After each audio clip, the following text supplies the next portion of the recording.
আজ আমি তোমাদের শোনাবো আমার জীবনে ঘটে যাওয়া এক সত্যি ঘটনা, যেটা আমি কোনো দিন ভুলতে পারিনি।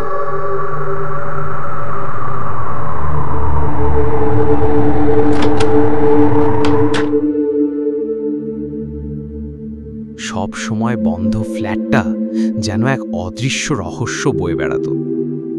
যে ফ্ল্যাটে কেউ থাকে না, সেখানে রাতে কারা ঝগড়া করে, কে আমাকে ছাদে যেতে মানা করছে, আর স্বপ্নে আসা মেয়েটি আসলে কি শুধু স্বপ্ন? আজ শুনবেন আমার পাশের ফ্ল্যাটের রহস্যময় কাহিনী। আসসালামু আলাইকুম, আমি জাকারিয়া। আপনি শুনছেন ভূতের বাক্স, যেখানে শব্দই হলো ভয়ের অস্ত্র। ভূতের বাক্স, দ্য ঘোস্ট স্টোরিজে আপনাকে স্বাগতম।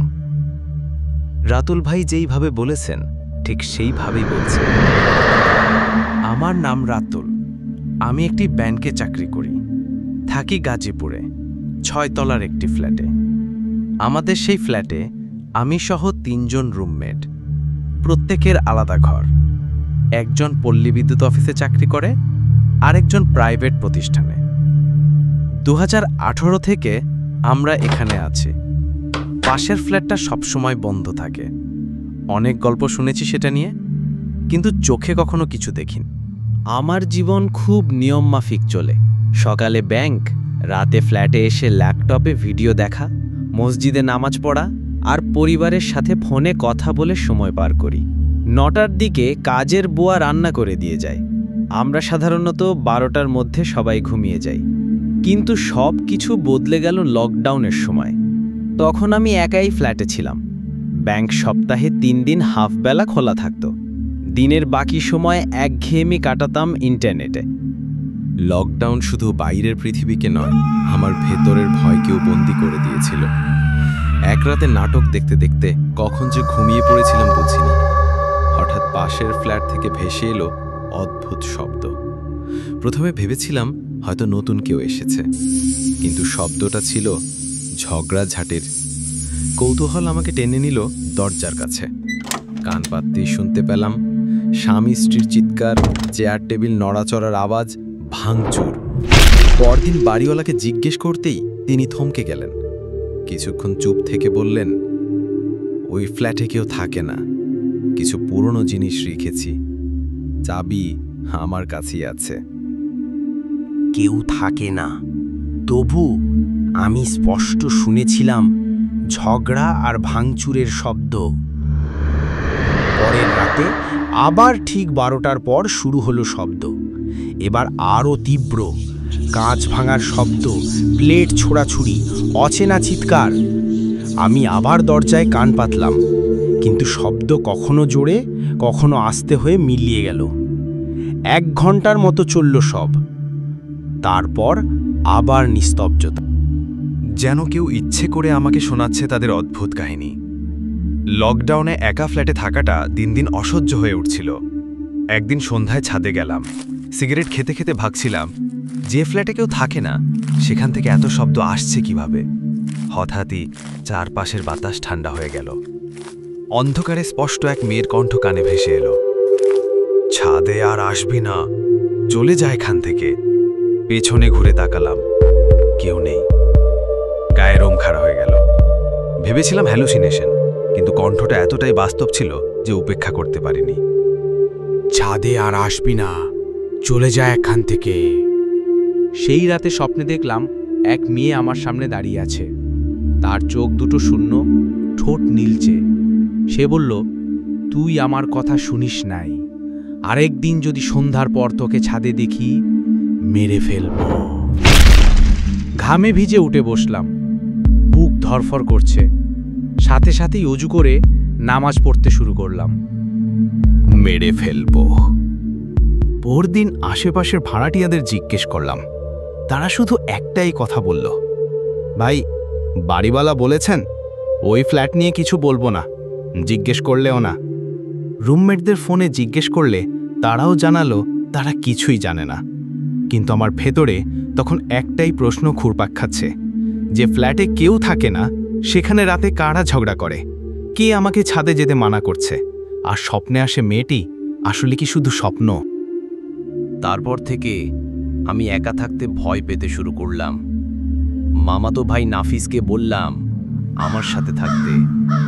সে সবে এসএসসি পাশ করেছে, কলেজে পড়ে, লকডাউনে অবসর ছিল, রাজি হয়ে গেল। সন্ধ্যায় নাফিস চলে এলো। আমরা গল্প করতে করতে সময় পার করলাম। পরদিন ব্যাংক বন্ধ ছিল, তাই রাত পর্যন্ত আড্ডা চলল।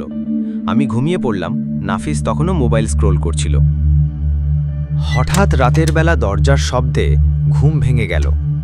চোখ মেলে দেখি নাফিস নেই। আমি বাইরে গিয়ে দেখি সে সিঁড়িতে বসে সিগারেট খাচ্ছে। আমি সিনিয়র বলে কিছু বলিনি, চুপচাপ ঘরে ফিরে ঘুমালাম।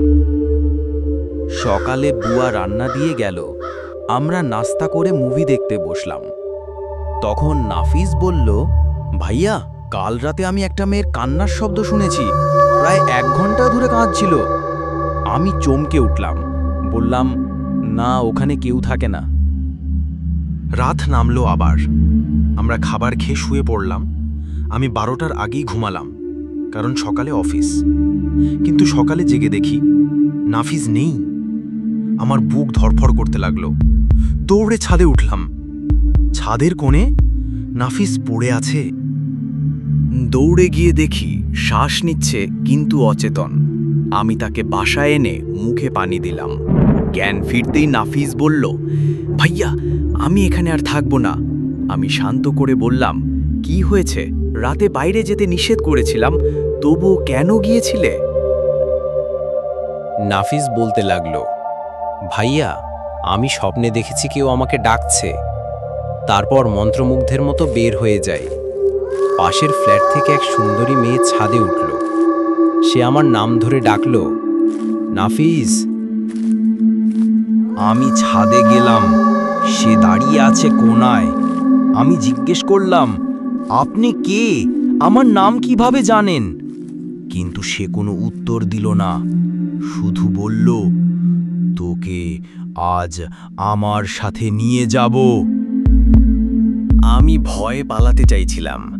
ছাদের গেটের সামনে যেতেই দরজা ঠাস করে বন্ধ হয়ে গেল। হঠাৎ মেয়েটি ঘুরে দাঁড়ালো। সুন্দর পোশাকের ভেতরে ভীষণ কুৎসিত এক মুখ। চারদিকে ঝড়ো হাওয়া বইতে লাগলো। আমি কাঁপতে কাঁপতে বললাম, আমাকে মাফ করুন, আমি আর কখনো ছাদে আসব না। সে বিকট এক হাসি দিয়ে বলল, তুই নাপাক শরীরে আমার জায়গায় বসে সিগারেট খেয়েছিস, একা একা ছাদে এসেছিস, তোর কি হবে তা তুই দেখ।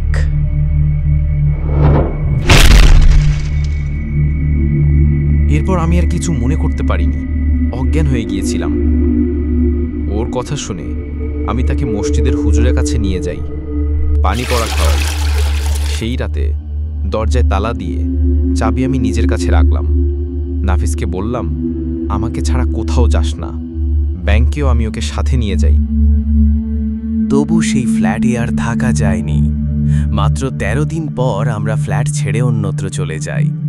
কিন্তু ওই 13 দিন প্রতিদিন রাতের স্বপ্নে আমরা সেই মেয়েকেই দেখতাম। সে আমাদের কোনো ক্ষতি করেনি, কিন্তু প্রতি রাতে ভয়ঙ্করভাবে তাড়া করত।